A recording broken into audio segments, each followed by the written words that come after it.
Hello friends, എല്ലാവർക്കും ചെമ്പനിപ്പൂവിൻ്റെ പുതിയൊരു episode വീഡിയോയിലേക്ക് സ്വാഗതം. എപ്പിസോഡിൻ്റെ തുടക്കത്തിൽ തന്നെ കാണിക്കുന്നത് സച്ചി രേവതിയോടായിട്ട് പറയുന്നുണ്ട്, നിന്നെ കാണാതെ ഞാൻ ആകെ വിഷമിച്ച് നിന്ന സമയത്താണ് ഞാൻ പോലീസ് സ്റ്റേഷനിൽ പോയി കംപ്ലൈൻറ്റ് ചെയ്തത്. എന്നാൽ അവിടെ നിന്റെ അനിയനുണ്ടായിരുന്നതൊക്കെ സച്ചി പറയുന്ന സമയത്ത് അവനെന്തിനാ അവിടെ വന്നത്, എന്നെ കാണാനില്ല എന്ന് കംപ്ലൈൻറ്റ് നൽകാനാണോ എന്ന് രേവതി ചോദിക്കാൻ കേട്ടോ. നിന്നെ കാണാനില്ല എന്നുള്ള കംപ്ലൈൻറ്റ് നൽകാനാണ് അവൻ വന്നതെങ്കിലും അവൻ്റെ ഉദ്ദേശം വന്നത് ഞാനായിരുന്നു. എനിക്കെതിരെ കംപ്ലൈൻറ്റ് നൽകാനാണ് അവൻ വന്നത്. ഞാൻ നിന്നെ ഇവിടെയിട്ട് പീഡിപ്പിക്കുമായിരുന്നു എന്ന്, മദ്യപിച്ച് വന്ന് നിന്നെ തല്ലാറുണ്ടായിരുന്നു എന്നൊക്കെയാണ് അവൻ പോലീസുകാരോട് പറഞ്ഞത്. മാത്രമല്ല എന്നെ അറസ്റ്റ് ചെയ്ത് വേണ്ട രീതിയിൽ ചോദ്യം ചെയ്ത് കഴിഞ്ഞാൽ രേവതി ചേച്ചി ഇവിടെ നിന്ന് കണ്ടുപിടിക്കാനാവുമെന്നൊക്കെയാണ് അവൻ പോലീസുകാരോട് പറഞ്ഞത് എന്നൊക്കെ പറയുമ്പോഴത്തേക്കും രേവതി ആകെ ഞെട്ടിപ്പോട്ടെ. അവനെന്തിനാ സച്ചിട്ട് അങ്ങനെയൊക്കെ ചെയ്തത്, എന്തായാലും അവന് വേണ്ടി ഞാൻ സോറി പറയുന്നു എന്നൊക്കെ രേവതി പറയുമ്പോഴത്തേക്കും അവന് വേണ്ടി സോറി പറയാൻ നിന്ന് കഴിഞ്ഞാൽ നിനക്ക് സോറി പറയാൻ നേരം ഉണ്ടാവുകയുള്ളൂ. ഇത് അവനായിട്ടൊന്നും തന്നെ ചെയ്യുന്നില്ല, അവൻ്റെ പിന്നിൽ ആ ആൻ്റണി ഉണ്ട്. അതെനിക്ക് അറിയാൻ പാടില്ലാന്നിട്ടില്ല, വേണ്ട രീതിയിൽ കൈകാര്യം ചെയ്യാൻ എനിക്കറിയാം. പക്ഷേ എന്നിരുന്നാലും നിന്റെ അനിയൻ അതിൻ്റെ ഇടയിൽ പെട്ടുപോയി എന്നൊക്കെയാണ് സച്ചി സങ്കടത്തോട് തന്നെ പറയാട്ടെ. ഈ ഒരു സമയത്ത് രേവതി പറയുന്നുണ്ട്, എന്തായാലും നാളെ തന്നെ ഞാൻ അവനെ പോയി കാണുന്നുണ്ട് എന്ന് പറയുന്ന കൂട്ടത്തിൽ തന്നെ പറയുകയാണ്, അയ്യോ സച്ചിയുടെ സമയം ഒരുപാടായി, നമുക്ക് ഭക്ഷണം കഴിക്കാമെന്ന് പറഞ്ഞുകൊണ്ട് സച്ചിയെ കൂട്ടിക്കൊണ്ട് പോകാനിരിക്കുന്ന സമയം സച്ചി വേഗം പറയുന്നത് ഒരു നിമിഷം നിന്നെ എന്ന് പറഞ്ഞുകൊണ്ട് അകത്തേക്ക് പോയതിനു ശേഷം ഒരു പൊതിയുമായിട്ട് തിരികെ വരികയാണ്. തുറന്നു നോക്കുന്ന സമയത്ത് മുല്ലപ്പൂക്കളാണ് കേട്ടോ. ഇതെന്തിനാ സച്ചിയേട്ടായി എന്ന് ചോദിക്കുന്ന സമയത്ത് നിന്റെ വായിലേക്ക് ഇട്ട് തരാനായെന്നും സച്ചി ദേഷ്യത്തോട് തന്നെ പറയുന്നുണ്ട്. എന്നിട്ട് പറയുന്നുണ്ട്, മുല്ലപ്പൂക്കൾ ഇങ്ങനെ തലയിൽ ചൂടുന്നതിന് വേണ്ടിയിട്ട് നീ തിരിഞ്ഞു നിൽക്കുന്നുണ്ട്, തലയിൽ ഞാൻ തന്നെ കുത്തിത്തരാം, ഫ്രിഡ്ജിൽ നിന്ന് എടുത്തുകൊണ്ട് വന്നതാണ് എന്നൊക്കെ പറഞ്ഞുകൊണ്ട് നമ്മുടെ സച്ചി തന്നെയാണ് രേവതിയുടെ തലയിലായിട്ട് പൂക്കൾ കുത്തി കൊടുക്കുന്നത്. പിന്നീട് കാണിക്കുന്നത് ദേവു വന്നതിന് ശേഷം ലക്ഷ്മിയോടായിട്ട് ചോദിക്കുന്നുണ്ട്, ചേച്ചീനെ വിളിച്ചിരുന്നു അമ്മ എന്ന് ചോദിക്കുന്ന സമയത്ത് ഇല്ല ഞാൻ വിളിക്കാൻ പോവുകയാണെന്ന് പറഞ്ഞുകൊണ്ട് ലക്ഷ്മി ഫോൺ എടുക്കുന്ന സമയത്താണ് രേവതി അങ്ങോട്ടേക്ക് വരുന്നത്. രേവതി വന്ന ഉടനെ തന്നെ പറയാതെ പോയതിനെല്ലാം തന്നെ ലക്ഷ്മി പരിഭവമൊക്കെ പറയുന്നുണ്ട് കേട്ടോ. എന്നാൽ രേവതി ആവട്ടെ അന്ന് അവിടെ സംഭവിച്ച കാര്യങ്ങളെല്ലാം തന്നെ വ്യക്തമായി തന്നെ ലക്ഷ്മിക്ക് പറഞ്ഞു നൽകുകയും ചെയ്യുന്നുണ്ട്. അതിനുശേഷം ശരത്ത് എവിടെ, അവരെ കാണാനാണ് ഞാൻ വന്നത്, ശരത്തെ എന്ന് വിളിക്കുന്ന സമയത്ത് ശരത്ത് അങ്ങോട്ടേക്ക് വരിക കേട്ടോ. വന്ന ഉടനെ തന്നെ രേവതി പറയുന്നുണ്ട്, നീ എന്തിനാണ് സച്ചിനെതിരെ പോലീസ് സ്റ്റേഷൻ കംപ്ലൈൻറ്റ് കൊടുത്തത് എന്ന് ചോദിക്കുന്ന സമയത്ത് ലക്ഷ്മിയും ദേവൂന്നും ഞെട്ടുകയാണ്.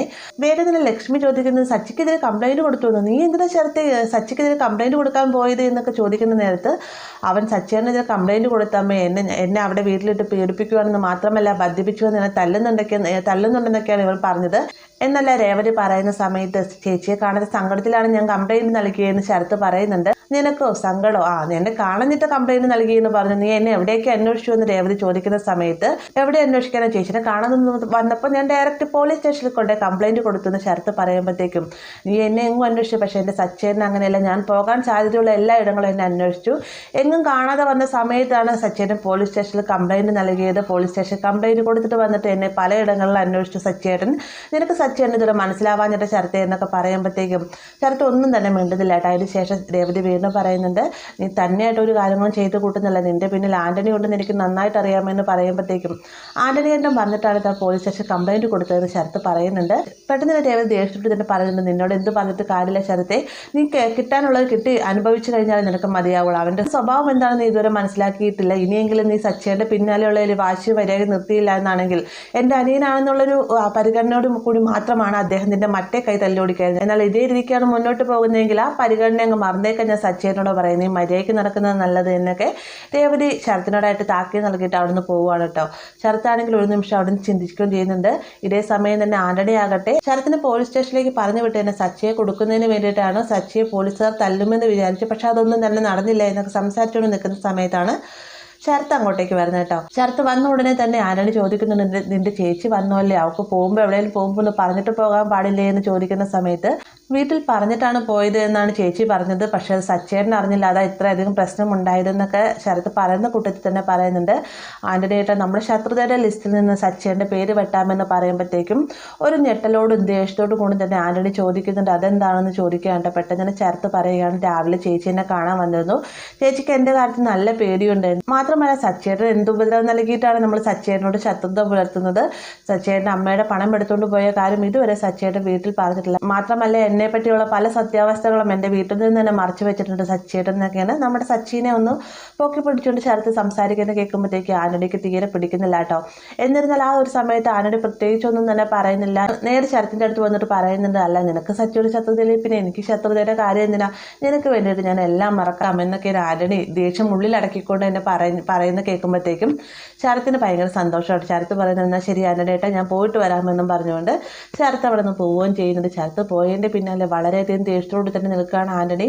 ആ ഒരു സമയത്ത് ആൻ്റണിയുടെ സുഹൃത്ത് ചോദിക്കുന്നുണ്ട്, അല്ല ആൻ്റണിയേട്ടൻ എന്തുകൊണ്ട് അങ്ങനെ പറഞ്ഞത് എന്ന് ചോദിക്കുന്ന സമയത്ത് നല്ല രീതിയിൽ തന്നെ കളിച്ചാൽ മാത്രമാണ് ശരത്തിനെയും സച്ചിയെയും തമ്മിലുള്ള ശത്രുത നമുക്ക് നിലനിർത്താനാവുകയുള്ളൂ. അവർ രണ്ടുപേരും ഒന്നിച്ചു കഴിഞ്ഞാൽ നമ്മുടെ പ്ലാനിങ് ഒന്നും തന്നെ നടക്കുകയില്ല. അവനെ മുൻനിർത്തി വേണം സച്ചിയോട് പ്രതികാരം ചെയ്യാമെന്നൊക്കെ ഇങ്ങനെ ആന്റണി തൻ്റെ സുഹൃത്തിനോടായിട്ട് പറയുകയാണ്. പിന്നീട് കാണിക്കുന്ന ശ്രുതിനെയാണ് കേട്ടോ. ശ്രുതി തൻ്റെ ഷോപ്പിലായിട്ട് നിൽക്കുന്ന സമയത്താണ് അവിടുത്തെ തന്നെ സ്റ്റാഫ് വന്നിട്ട് പറയുന്നത്, മേഡം അവിടെ ഒരു വലിയ സാറ് മേഡത്തിന് വന്ന് അന്വേഷിക്കുന്നുണ്ടായിരുന്നു. അവർ എന്തൊക്കെയോ സാധനങ്ങൾ പർച്ചേസ് ചെയ്യുന്നുണ്ട്. അദ്ദേഹത്തിന് നിൽപ്പും ഭാവമൊക്കെ കണ്ടിട്ട് വില കൂടിയ സാധനങ്ങൾ പർച്ചേസ് ചെയ്യാനാണെന്ന് തോന്നുന്നു എന്നൊക്കെയാണ് ശ്രുതിയോടായിട്ട് സ്റ്റാഫ് പറയുമ്പോഴത്തേക്കും ശ്രുതിക്ക് ഭയങ്കര സന്തോഷമാവും കേട്ടോ. ശ്രുതി വേഗം തന്നെ ആരായിരിക്കും അദ്ദേഹം എന്ന് അറിയാനായിട്ട് ചെല്ലുന്ന നേരത്ത് അത് നവീനാണ് കേട്ടോ. നവീനെ കാണുമ്പോഴത്തേക്ക് ശ്രുതി ഒരു നിമിഷം ഞെട്ടിപ്പോകുന്നുണ്ട്.